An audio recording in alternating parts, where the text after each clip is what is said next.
नमस्कार दोस्तों, आप सभी का विश्व भारती चैनल में बहुत बहुत स्वागत है। दोस्तों, आज हमारे भारत का 73वां गणतंत्र दिवस यानी 73rd रिपब्लिक डे है और इसी उपलक्ष्य में आप सभी को बहुत बहुत बधाइयां, बहुत बहुत शुभकामनाएं। दोस्तों, आज हम आपके सामने वो जानकारियां रखने जा रहे हैं जो ये बिका हुआ प्रेस और मीडिया और ये नेता ये आपके सामने ये सब जानकारियां नहीं रखते।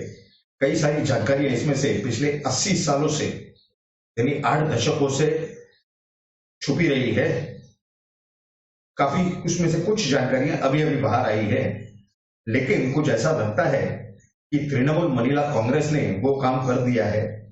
ममता दीदी के एक नेता ने, उनके पार्टी के एक नेता ने कुछ ऐसा काम कर दिया है जिसके विषय में ऐसा कांग्रेस वाले सोच सकते हैं कि एक गाना भी बीच में आया था, अगर आपको याद होगा, दुश्मन न करे दोस्त ने वो काम किया है।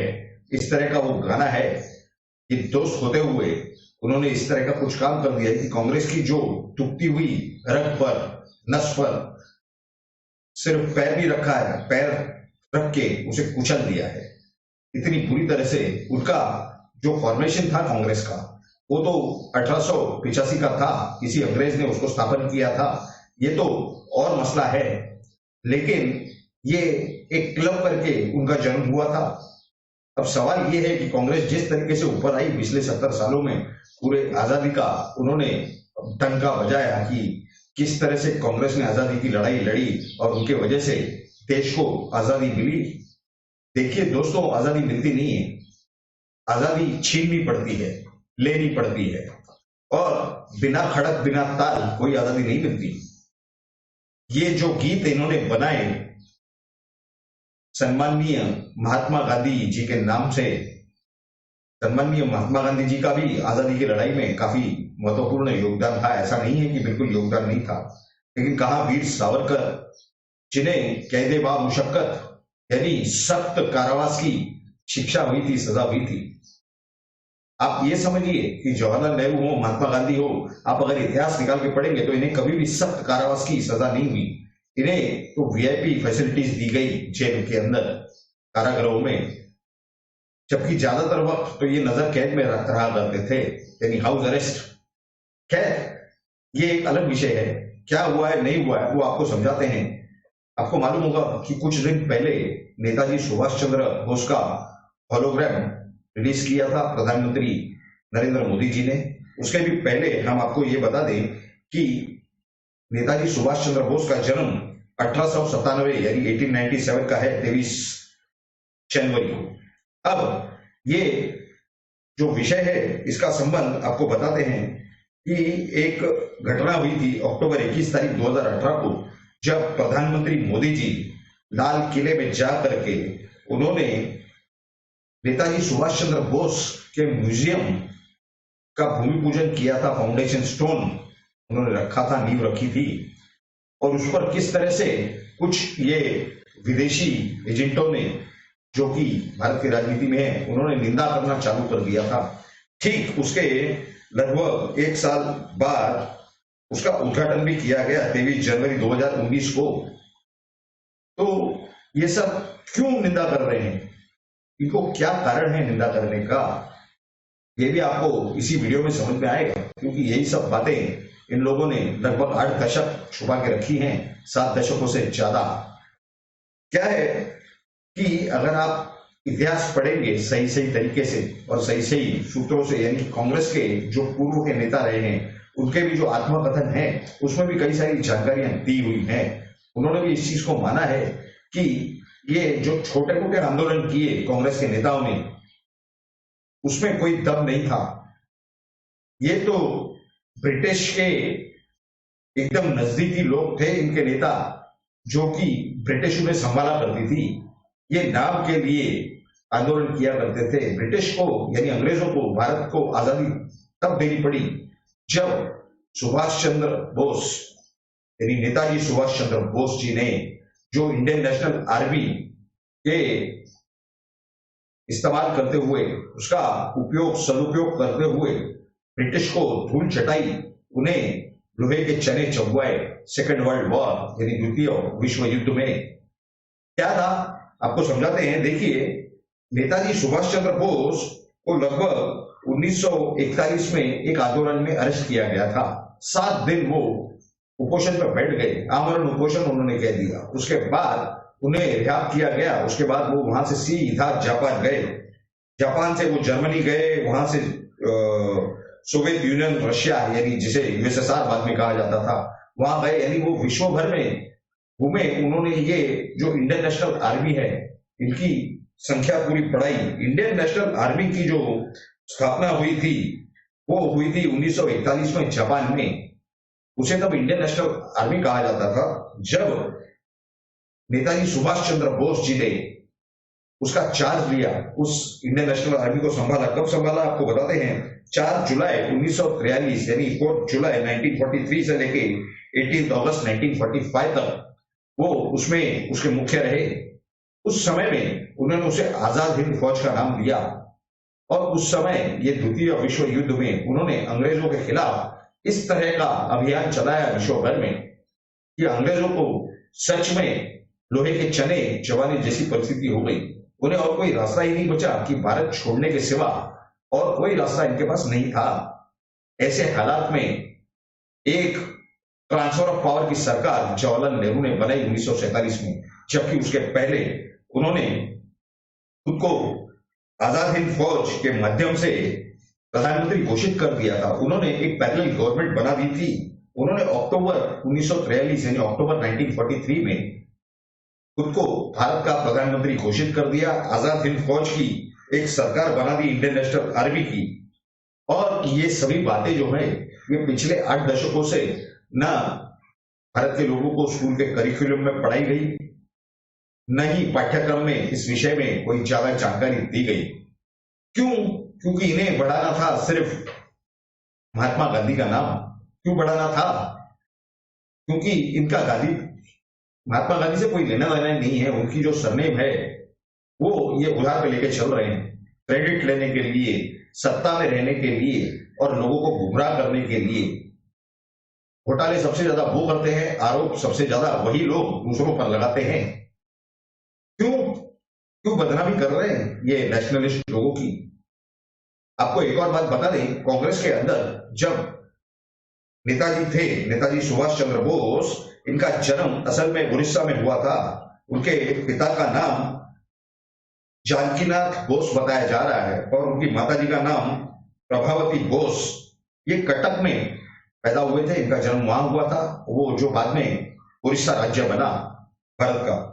1916 में उन्हें प्रेसिडेंसी कॉलेज से रस्टिकेट किया गया था। रस्टिकेट क्यों किया गया था? वहां के एक प्रोफेसर ने भारत के कल्चर के बारे में, भारत की संस्कृति के बारे में अनाप शनाप बक दिया था।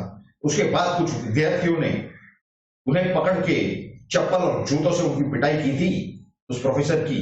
और बाद में उसी स्कूल के, उसी कॉलेज के एक एम्प्लॉय ने, यानी एक प्यून ने आइडेंटिफाई किया था कि ये नेताजी सुभाष चंद्र बोस, ये भी उन विद्यार्थियों में शामिल थे। उसके बाद उन्हें उस कॉलेज से रस्टिकेट किया गया था। उसके बाद वो यूरोप गए लॉ पढ़ने के लिए और उनका सिलेक्शन भी हुआ था इंडियन सिविल सर्विसेज के लिए। पूरा जो इम्तिहान उन्होंने दिया, उसका जो अभ्यास किया, पढ़ाई की, और उसके बाद जब उनका सिलेक्शन होने आया, प्रोबेशनरी लिस्ट में उनका नाम आया, तो उन्होंने सेक्रेटरी फॉर इंडिया जो थे ब्रिटिश के, उनसे एक पत्र लिख करके दरख्वास्त की, विनती की कि हमारा नाम इन प्रोबेशनरी के लिस्ट से निकाल दीजिए, क्योंकि इन्हें देश प्रेम की भावना जाग चुकी थी। हमारा देश स्वावलंबी होना चाहिए, आजाद होना चाहिए और हमें स्वराज मिलना चाहिए, इस तरह की भावना उनके अंदर जाग चुकी थी। इन्होंने कांग्रेस में रहते हुए 22 जून 1939 को ऑल इंडिया फॉरवर्ड ब्लॉक का स्थापना की थी। क्यों की थी ये स्थापना? ये समझना बेहद जरूरी है।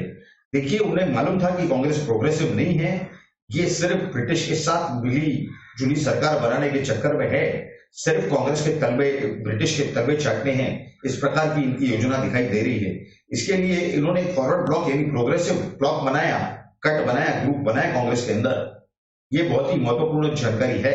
इसके व्यतिरिक्त अगर आपको बता दें कि ये तो कांग्रेस के प्रेसिडेंट भी रहे, इन्होंने जो सब काम किया वो बड़ा जबरदस्त काम किया, और कांग्रेस के कई सारे नेता जो हैं वो उस चक्कर में जवाहरलाल नेहरू को चाबी मारने का काम करते थे। ये जो 18 जनवरी 1938 से लेकर के 29 अप्रैल 1939 तक ये अध्यक्ष रहे कांग्रेस के। इनके पहले जवाहरलाल नेहरू अध्यक्ष थे, उनके बाद राजेंद्र प्रसाद अध्यक्ष रहे। ये जो पूरी परिस्थिति थी, उन्हें समझ में आ गया कि उनका यहाँ भविष्य नहीं है, उनकी जान को खतरा हो सकता है। अगर देश को आजादी दिलानी है तो भारत में रह करके ये काम मुमकिन नहीं है। इसके लिए उन्होंने ये आजाद हिंद फौज की स्थापना की इंडियन नेशनल आर्मी में से, और उन्होंने देश के लिए लड़ाई लड़ी। जबकि जवाहरलाल नेहरू और महात्मा गांधी भारतीय नागरिकों को कहते थे, भारत के वासियों को कहते थे, भारतीयों को कहते थे, क्या कहते थे कि आप आर्मी ज्वाइन कर लो, यानी अंग्रेजों की आर्मी ज्वाइन कर लो और हमें भारत को सेकेंड वर्ल्ड वॉर में बचाना है। उल्टा उनका कर्तव्य यह था कि अगर देश हित में काम करना है तो देश पर जो जबरदस्ती राज कर रहे हैं उनके खिलाफ लड़ाई लड़ना, न कि उनके फौज के साथ अपने लोगों को भर्ती करना। जब 1945 में अंग्रेजों को समझ में आया कि यहां पर ऐसी परिस्थिति है कि यहाँ की जो सैनिक हैं भारतीय सेना में, वो कभी भी बगावत कर सकते हैं इंडियन नेशनल आर्मी यानी आजाद हिंद फौज के साथ मिलकर के, तो उसके बाद इन लोगों ने यहां से एक एक करके भागना चालू कर दिया। इनकी जो टांग तोड़ने का काम किया है, इन्हें जो पूरा खोया है तृणमूल महिला कांग्रेस ने, वो क्या किया है, ये महत्वपूर्ण जानकारी है। इन्होंने एक पत्र लिख दिया। इनके एक सीनियर लीडर हैं कुणाल घोष नाम के, ये सांसद भी रह चुके हैं राज्यसभा में तृणमूल महिला कांग्रेस की तरफ से। इन्होंने क्या लिखा है प्रधानमंत्री मोदी जी को और केंद्र सरकार को? इन्होंने कहा है कि आप घोषित कर दीजिए कि भारत के सबसे पहले प्रधानमंत्री नेताजी सुभाष चंद्र बोस थे।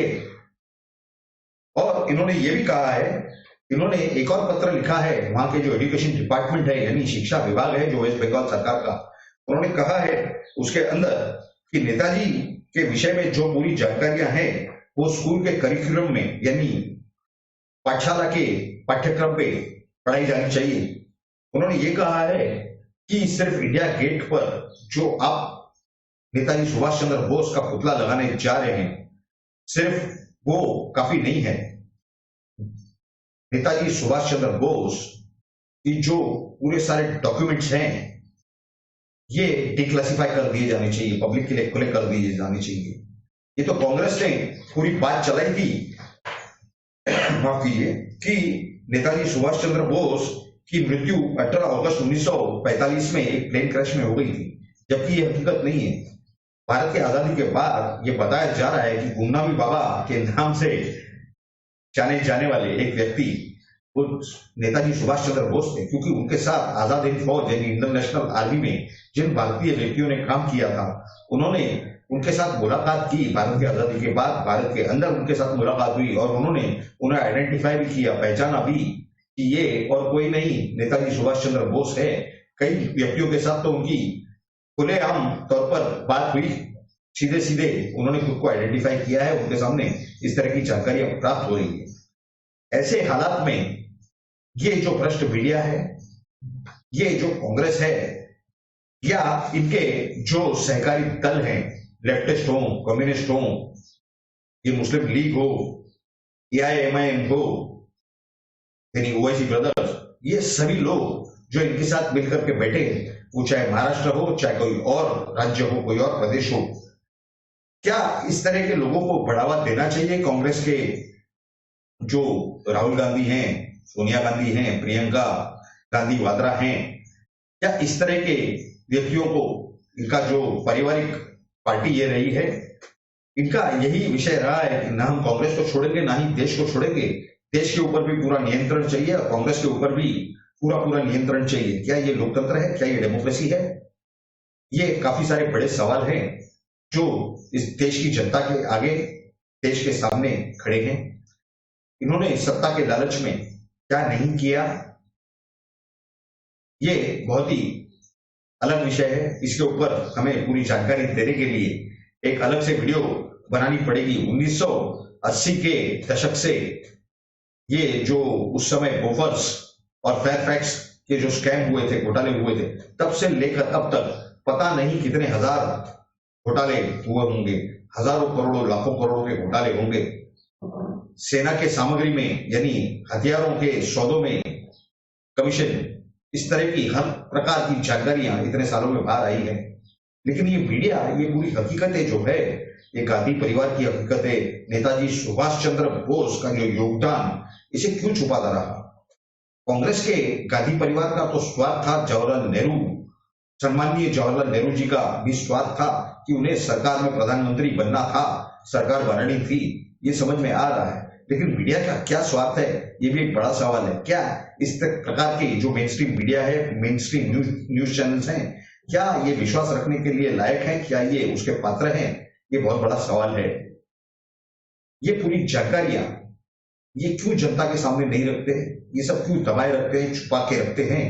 क्योंकि जब 2018 में हमने आपको बताया कि प्रधानमंत्री मोदी जी ने आजाद हिंद फौज के जो सबसे बड़े महानायक नेताजी सुभाष चंद्र बोस जी के म्यूजियम का जो नींव रखी, वो उसके पहले उन्होंने पूरी दुनिया से दस्तावेज मंगाए थे, डॉक्यूमेंट मंगाए थे, पूरी जानकारी मंगाई थी नेताजी सुभाष चंद्र बोस के असलियत और हकीकत के बारे में। और उसके बाद उनका समाधान होने के बाद, उनको कन्विंस होने के बाद उन्होंने उस म्यूजियम का जो है, उस म्यूजियम की नींव रखी थी। तो जब प्रधानमंत्री मोदी अगर कन्विंस हो गए तो फिर इससे बड़ी हकीकत और सच्चाई क्या हो सकती है? ये भी एक बहुत बड़ी बात है, क्योंकि अब तक इस तरह का प्रयास भारत के किसी प्रधानमंत्री या किसी भी बड़े नेता ने नहीं किया। ये जानकारियां मंगाना, उसे समझना, उसे वेरीफाई करना, एनालाइज करना, ये बहुत ही महत्वपूर्ण कदम उन्होंने उठाया है। हमें उम्मीद है कि आने वाले समय में नेताजी सुभाष चंद्र बोस के जो दस्तावेज हैं, जो क्लासिफाइड डॉक्यूमेंट्स है, वो भी जल्द से डिक्लासिफाई किए जाएंगे, जनता के लिए खुले किए जाएंगे। और इसके व्यतिरिक्त ये जो पुतला इंडिया गेट पर वो बिठाने जा रहे हैं, अभी उन्होंने होलोग्राम का उद्घाटन किया है, इसके लिए तो हम उनके बहुत ही आभारी हैं, उन्हें हम धन्यवाद करते हैं उस विषय पर। लेकिन आने वाले समय में जल्द से जल्द नेताजी सुभाष चंद्र बोस का एक पुतला इंडिया गेट पर जल्द से जल्द लगेगा, इसकी हमें पूरी पूरी उम्मीद है। और हम इस विषय पर भी, इन सब प्रयासों पर प्रधानमंत्री मोदी जी का धन्यवाद करते हैं। ये जो पूरी जानकारी है, ये हमने आपके सामने रखने का काम किया, क्योंकि भारत के हर नागरिक का अधिकार है कि सही सही जानकारियां प्राप्त करे, और हमारा कर्तव्य है कि भारत के हर नागरिक तक सही सही जानकारियां पहुंचाने का कर्तव्य हम करें। तो ये पूरी जानकारी हमने आपके सामने इस वजह से ये वीडियो बना करके रखी। अब आपने ये जो पूरी जानकारी ली, इसे समझने की कोशिश की, प्रयास किया, आपको ये जानकारी कैसी लगी, इस विषय में आपकी राय हमारे लिए बहुत ही ज्यादा महत्वपूर्ण है, बहुत ही अनमोल है। जरूर आप इस वीडियो के नीचे कमेंट करके हमें बताएं कि ये जो पूरी जानकारी आपको प्राप्त हुई, इस विषय में आपकी क्या राय है, क्या सही है, क्या गलत है, या अगर आपके पास कुछ और जानकारी हो तो वो भी जरूर आप कमेंट बॉक्स में लिख करके दे सकते हैं। इसके व्यतिरिक्त अगर आपको किसी और विषय पर जानकारी की आवश्यकता है तो वो भी आप कमेंट बॉक्स में लिख करके हमें भेज सकते हैं, ताकि हमें भी मालूम हो कि किस विषय में हमारे दर्शकों को जानकारी की आवश्यकता है, जरूरत है, और हम उस विषय पर वीडियो बना करके आपके सामने पेश होंगे। दूसरी बात, तो आपने ये जो पूरा वीडियो देखा, अगर आपको इसके कंटेंट, इसके अंदर की जानकारी अच्छी लगी हो तो इस वीडियो को आप जरूर लाइक करें और ज्यादा से ज्यादा शेयर करें, ताकि भारत के हर नागरिक तक, यानी भारतीय नागरिक जो कि भारत के किसी भी कोने में बैठा हो, या विश्व के किसी भी देश में, या विश्व के किसी भी कोने में हो, वहां हर नागरिक तक ये पूरी जानकारियां पहुंच सके, सही सही जानकारियां वो प्राप्त कर सके। आप अगर हमारे इस चैनल पर नए आए हैं तो जरूर हमारे इस चैनल को, विश्व भारती चैनल को सब्सक्राइब करें, और सब्सक्राइब बटन के बाजू में जो बेल आइकन का लिंक दिया हुआ है उस पर क्लिक करके ऑल नोटिफिकेशंस, यानी सभी नोटिफिकेशंस को ऑन कर दें, ताकि आपको हमारे हर वीडियो और हर एपिसोड की जानकारी सबसे पहले प्राप्त हो, और आप सबसे पहले हमारा वीडियो और एपिसोड देख करके सही सही जानकारियां प्राप्त कर सके। आप सभी लोगों ने इस वीडियो को पूरा अंत तक देखा, इसके लिए आप सभी का बहुत बहुत धन्यवाद। भारत माता की जय, जय हिंद।